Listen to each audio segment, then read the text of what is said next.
email? What does it mean? Communication is the imparting or exchanging of information or news. The single biggest problem in communication is the illusion that it has taken place. Conversation is the oral exchange of sentiments, observations, opinions, or ideas. Forbes Books Radio presents The Conversation with Clinton M. Padgett.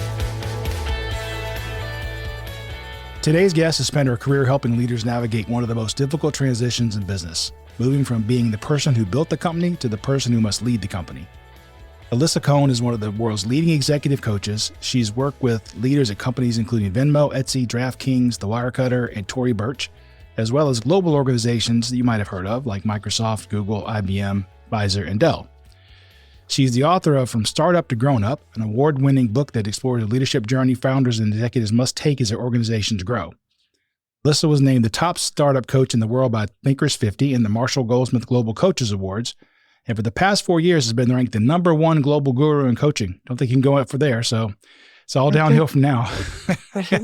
True. She is a frequent contributor to Harvard Business Review, Forbes, and Inc., and her insights on leadership have been featured everywhere from BBC World News to the New York Times and the Wall Street Journal. Alisa, welcome so much to the conversation. Thank you so much, Clint. I'm so happy to be here. So I don't know if you've heard any of the shows before, but I like to think everybody who comes on my show is a superhero, and all superheroes have backstories. So what's your origin story? How'd you get here? Oh my gosh. Well, I guess I have a backstory. Here's where I come from. I was working as a chief of staff to the provost at New England College. And as part of being the chief of staff, I worked with the facilitator on strategic planning. And at some point in this process, the provost said, you can't manage faculty because they have tenure. And I thought, I was very young, but I thought, it can't be that people will just only do what you want them to do because otherwise you'll fire them. And so it doesn't make sense to me. And so I went off to business school to kind of explore that. And I got all turned around and I ended up at PricewaterhouseCoopers, which is a fantastic firm. I was in the 5-year fast track department program. And at one moment I woke up and I thought to myself on a Sunday, I hope I get the flu, so I don't have to go to work tomorrow. And indeed, 18 hours later, I would rush to the emergency room with the flu, right? So be careful because the flu is actually really bad. And I just kind of was in this moment where I think a lot of Joseph Campbell quote where he says, if you can see your path all the way through to the end, you are following someone else's path. Your path only becomes clear as each foot hits the ground moment by moment. And that was it for me. I just realized I'd rather be a waitress. I can't take this anymore. So I was seeking. What do I want to do? And I was looking around for everything. And I ended up going to this coach. It's this conference, this very touchy-feely conference called Body and Soul as a volunteer. And then they said, okay, well now it was like this orientation. And they said, well now Cheryl Richardson's going to speak to the volunteers. And I'm thinking, is it mandatory? Can I leave? What is this? But it turned out Cheryl Richardson was a coach and she spoke to the volunteers and she was amazing. And I was like, what is that? I want to do that. And that was kind of it. I followed her around the conference and I took coach training. I was super young to be a coach. So I ended up joining the startup world. And I was CFO of one startup, the head of strategy of another startup, and that all imploded. And I was like, okay, I'm going to become a coach now. And that was one foot in front of the other for 25 years. Something's worked for you. 4 years in a row, #1 in the world. That's pretty good. Yeah, thank you. Here's the number 5. So you've coached founders through some of the most challenging moments of their careers. What's the leadership lesson that almost every successful founder eventually learns, but usually learns the hard way?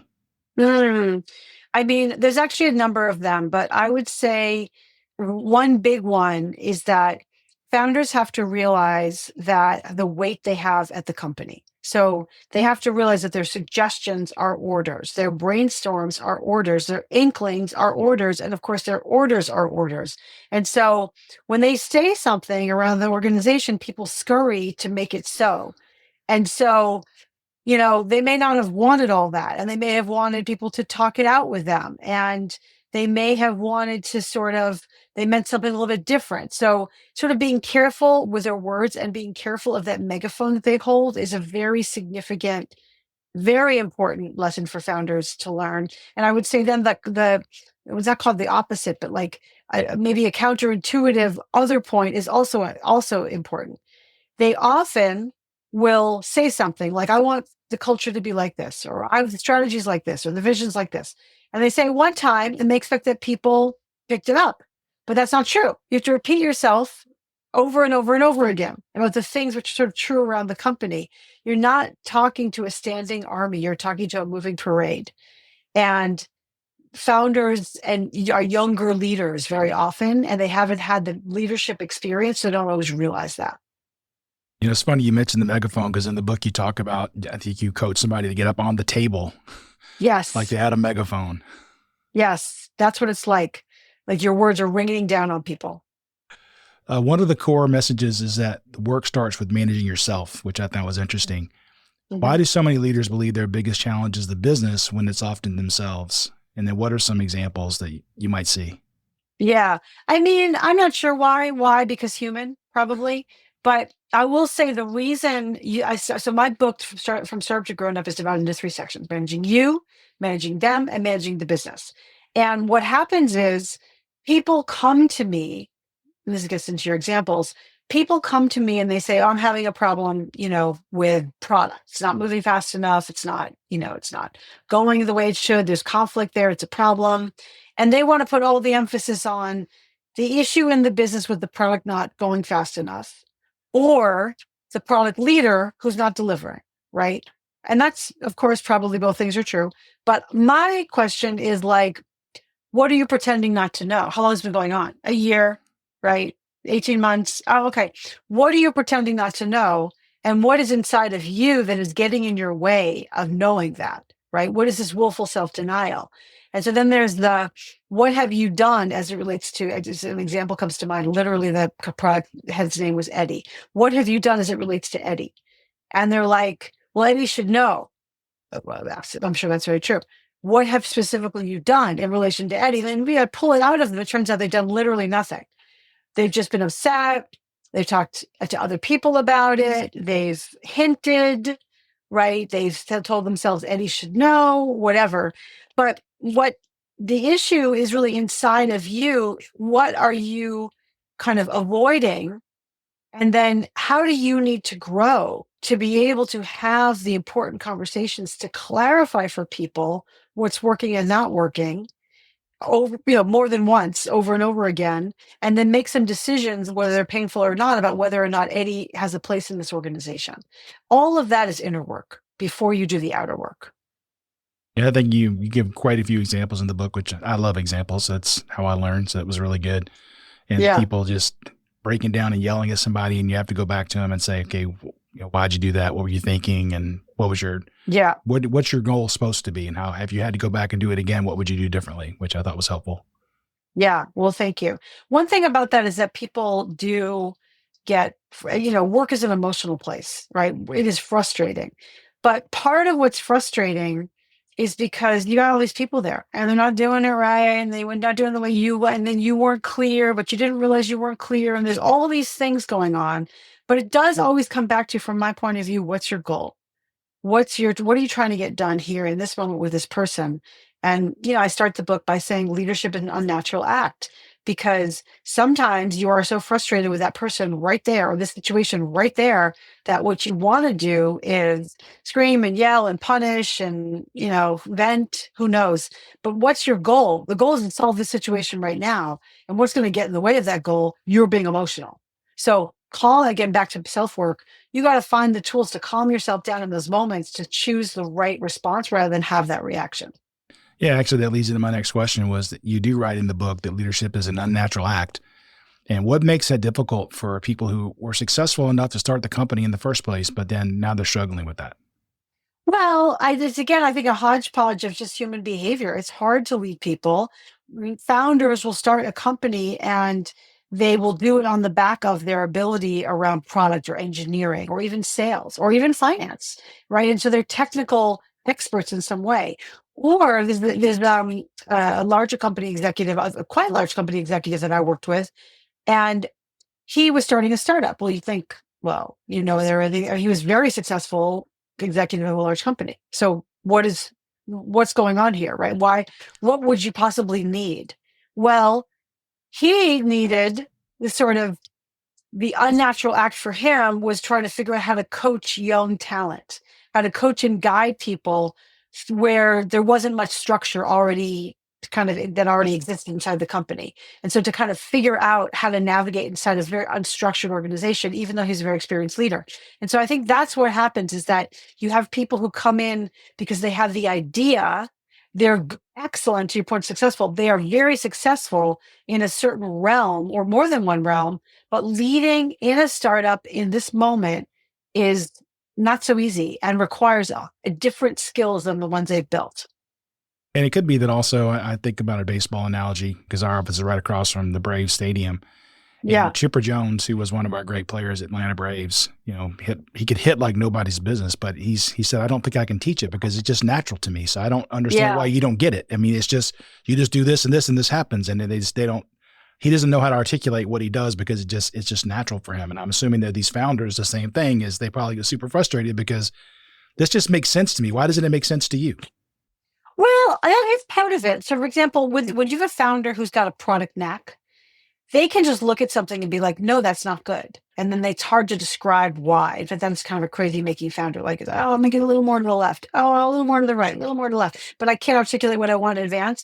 That is one aspect of it. But the second aspect is, maybe, again, just use an example of someone good with product. He's good with product, but orchestrating an organization to move forward in tandem towards a goal to sell stuff and to keep track of the finances and even to sort of engineer stuff doesn't have those skills. So it's not just that they have the innate talent, which in some cases they do, like you're talking about with the baseball player. They also don't have the context about what I call orchestration.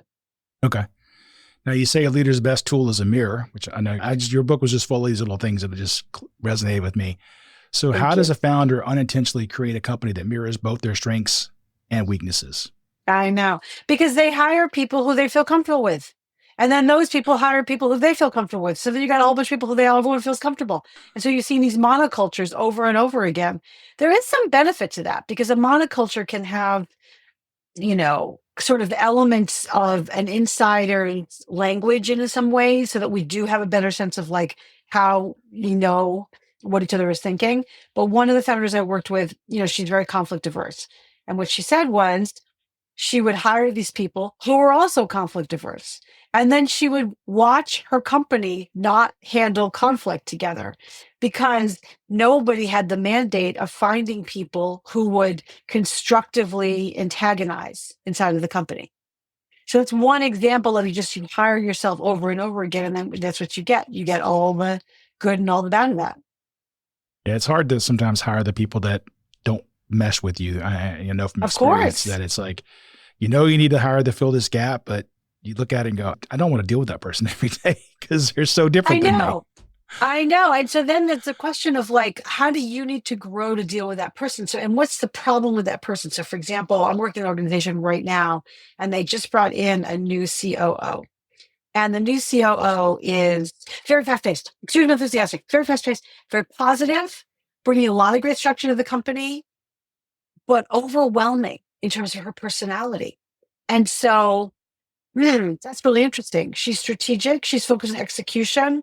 She's very positive. She's high energy. She knows what to do. She's confident to do it. This sounds like a great employee, but it's hard to deal with how overwhelming she can be.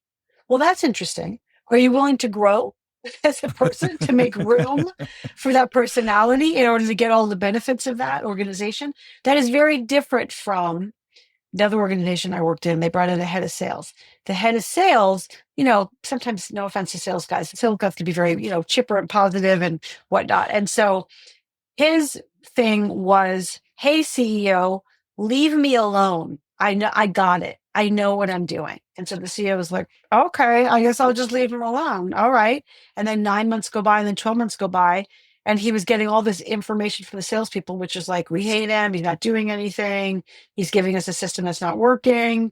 Results were stalled. But the CEO wasn't touching in enough to see if the results were going to be, if we got early signs of life on results. And so that's the kind of person who wasn't like the CEO. The CEO didn't fully trust and didn't fully like, and the instincts there were right, but not because it was a personality mismatch. So you've got to kind of look at the sort of, complex alchemy of who people are, what they bring to the table. Another thing is that people sometimes will not like you because you kind of look like a friend of theirs that they broke up with years ago, or you look like their sister and they have a bad experience with their sister, whatever. That is literally true, that like it gives us this experience of somebody. So you have to just check for yourself. What are, and that back to self-awareness, you got to check on your triggers too. What is being triggered in here of me such that I can't, unlock this person that I'm sitting next to? That's one of the things I struggle with is if I hire somebody, even if it's an external agency, Yeah. and I think they're headed down the wrong path, I have a tendency to say, well, I hired you because you came highly recommended. I don't think that's going to work, but I don't want to hire a Yeah. mechanic and then tell them how to work on my car. So, okay, try Yes. that. And then it fails. And I'm like, Right. why did I waste all that time and money? I should have just stopped them. Also, so Clint, let's do a little coaching. What gets in the way of you touching into those instincts and then taking some sort of constructive action? I know for me personally, it's because we are a consulting firm and people hire us. We have 40 years experience and people become highly recommended. And then they'll try to tell me how to do my job. And it's very frustrating. So just let me do my job. And I promise you I'll be happy with the results. And so then I put that context on the other side and go, well, I'm hiring them. I should let them do their job. Yeah. It's like you're over identifying. Yeah, exactly. Yeah. Yeah. Just to say, this is for you, Clint, but it's also for everybody out there. There are ways to constructively intercede without taking over, right? So one thing in this situation, it's like, okay, consultants, I hear you call highly recommended. I'm sure it's going to work out. Here's what I would love from you. Number one, I'd love to understand your framework and how we're going to get there. And then number two, I'd love to know how we're going to know it's working, early signs of life. And then number three, I'd love to know what our checkpoints are going to be so that you can kind of reassure me that things are on path. I also want to know how we're both going to know if this thing is not going well. Yeah. So that might be just some tools for you and frankly for them to be able to make sure you're aligned.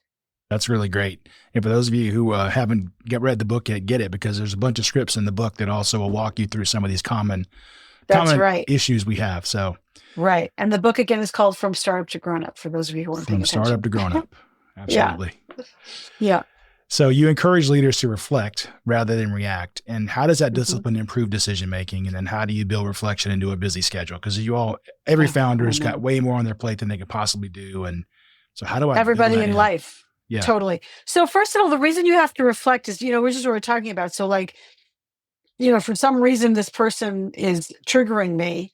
And so here's what I would do. React. Like, oh, stop it, or I can't take this guy. There was one CEO I worked with, one founder I worked with, and he would have a lot of friction with his CTO. And he stopped having his executive team meetings one day. Like, he just stopped. And I came in, a few weeks later. I'm like, wait, what's going on with the executive team meetings? And he said, oh, you don't have time. Oh, it's just too much work. Oh. It's like, what are you talking about? The executive team meetings? He said, I just can't deal with the CTO. I just can't deal with him. And, that would have been a good moment to reflect and be like, first of all, what's going on with me that I can't deal with the CTO? Like what has been broken in our relationship and can we get it back? And what I need to do about this? And then number two, maybe there's a different way of minimizing my phone, which I'm rather than just canceling the executive team. That's what the value of reflection is. The truth is, nobody is going to give you time to reflect, especially in the age of AI, just to say there's always more to do. And you get a ton of positive feedback about the productivity you do when you're working in conjunction with AI. I've personally found that. Other people have found that. So now we have less time because we're so eager to get all our stuff done and be more productive. So you have to build your schedule like anything that's important. If you are married or you have a romantic partner and you spend 2 years ignoring the relationship, here's what I know is going to happen. You are going to break up with that person. If you have kids and you ignore those kids for 10 years or whatever, I'm very sure you should be saving for the therapy trust fund, right? Because that's not going to go well. So you have to build that in. Just like that, I promise you, if you don't build in time for reflection, you are not going to have a thriving company because you're not going to have the capacity to have the right responses to people, drive the right strategy. These things require time. These things require time and reflection. And if you're not giving yourself that, you're just going to be on the treadmill. I need to make a mental note to go check. Can I use my 529 plan for my son for therapy? I need to check that. I think you should. Yeah. Do you want me to wait? I think you should check that right now. I'm sure that's not true, Clint. I'm sure you spend time with your kids. I do. We went to the baseball game last night. So. Oh, there you go. You write about imposter syndrome, which is, yeah, that's an interesting topic for me because I speak at Georgia Tech because I'm an adjunct professor there. And then I speak sometimes to undergrad classes as well. And one of the things that always comes up is this idea behind imposter syndrome. And so I'm actually excited because next time I go, I can say, you think you feel bad. Look, here's some examples of these people are high functioning, super people, and they have the same issues you have. So don't feel bad. Yeah. Well, so I mean, I could say a lot about imposter syndrome, but like actually just to say in the US, the statistics is 95% of successful people have imposter syndrome or severe self-doubt at some point. So they are in good company. And the second thing I would say is that I have my own podcast. It's called From Startup to Grown Up, same as my book. And I've talked to over 100 founders. And one of my final questions every time is, have you ever struggled with imposter syndrome? And the most common answer is every day. And I just want to say about the 95%, I have personally documented that because there are a few people who say, no, I haven't. There was one person who even said, what's that? What is that? I was like, you've never heard of imposter syndrome? I can't believe it. Right. And so I explained to him, he was like, no, I don't think so. Right. And so tiny percentage, most of them say yes every day. I talked to the founder of Potpourri for my book. Yeah. And she said, I don't have imposter syndrome. I am an imposter. I thought it was great. Yeah, that's just the truth, right? So it's very helpful to realize, and even the adults don't really know what they're doing. And so, I think it gives people freedom, but also for all of us, that's back to self-reflection and managing yourself. Part of managing yourself is managing your emotional regulation. And part of managing yourself is handling difficult moments, whether it's imposter syndrome and you don't know what to do. And so I once read a Forbes article was called What to Do When You Don't Know What to Do, because that's a very common experience. And another thing to say is that you must learn to handle discomfort. It is uncomfortable being a leader. It's uncomfortable being a founder. If you're a product founder and you throw yourself into sales, it's uncomfortable. If you're a sales leader and you have to learn finance, it is very uncomfortable. And so your life will be better in direct proportion to the amount of discomfort you're willing to throw yourself into. Which makes sense, but it's still hard mentally. Yeah, of course. It is hard. It is hard. I don't want to minimize that. Yeah. So one of the things that I love this podcast series because I learned so much when I read the books. And one of the things that I got early in your book was I tend to focus on fixing problems. When I see things, my immediate thought is let's fix this, which has probably served me well in managing projects. But I recognize I don't spend enough time celebrating wins. And I think you have another quote in there, but for me, I always tell people, look, if I'm not talking to you, then you're doing good. And probably not a good place to be. So we could upgrade that a little bit. So what I always tell them is you get a paycheck every 2 weeks with my signature on it. So you're doing a good job. But so, and you. Okay, let's stop the podcast. I have things to say. So, go ahead. You said praise is a leader's secret superpower. And I clearly don't do that enough. So what are some ways, why, first of all, why do people like me underutilize praise? And then how can why do you underutilize praise, Clint? When it's like, first of all, it's motivating. It's positive. It makes people give you more discretionary effort. When their phone rings at 6:00 at night and they see it's you, how do they feel, good or bad? Right. So direct proportion of how much praise you're giving. I would ask you the question, why are you leaving so much value on the table? Why not giving people praise?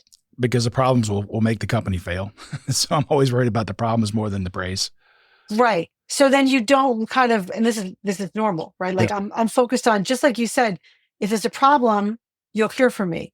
Otherwise you won't, because I'm dealing with problems, right? Yep. So it's like, supposed to make them feel good, but maybe not. But I would say instead, actually you have a problem, which is you're not getting, quote unquote, the most out of your people. And what would help you give you the most out of the people? If you made a spreadsheet for yourself, which was like, here's every single person who I interact with, my direct reports, my skip levels, whoever it is, people in my company who are meaningful, maybe even just top talent in the organization. So my goal is to make sure that I praise every single one of these people once a week. And then people were like, oh, so much? Once a week? Oh my gosh. But the truth is, they're doing plenty of things which are praiseworthy Yeah. well more than once a week, right? They're running meetings appropriately. They're handling client situations appropriately. They're just being good soldiers once a, like for sure, more than once a week. And so even just acknowledging someone, for example, you can be, I'm just making this up. You can be quiet in meetings sometimes, but I want to tell you, every time you walk in the room and you're in the meeting, things go better.